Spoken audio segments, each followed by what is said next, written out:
Само 2 дена ги делат оризопроизводителите од нови протести. Доколку до среда владата не го реши проблемот со откупната цена, најавија тие денеска во ек на жетвените активности излегуваат на асфалт со трактори, блокирајќи го патот Штипкочани. Ние, доколку до среда нема одговор од министрот и откупувачи не ги стакнат цените 40-45, ние испаѓаме на протести. Протестот е вече помирување беше. Сега ќе го активираме.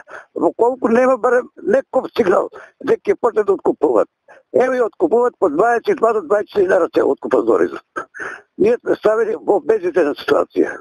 Што значи дека доколку до среда немаме позитивен одговор од владата и од откупувачите, ние буквално испаѓаме на пато. Колку дена ќе биде толку.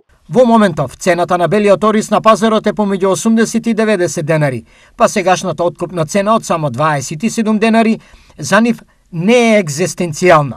Ни 50% него да се покриме ние со тоа. Со овие трошкове, со ѓубривата, со пестицидите, со фунгицидите, се што значи за производство, ние цена имаме направена од институтот во Скопје, земјоделскиот институт при УКИМ.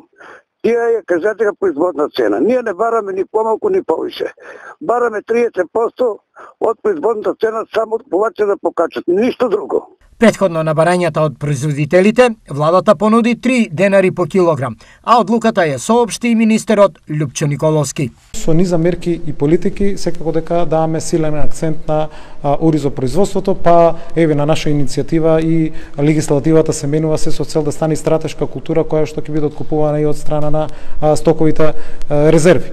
Како што кажав, ако за некои производители се зголеми поддршката, тоа е за оризопроизводителите од 6 на 18.000, па дури и до 25.000 денари по хектар, доколку ги употребат сите агротехнички мерки и доколку ги исполнат сите стандарди кои што се поставени, така да сериозна е поддршката.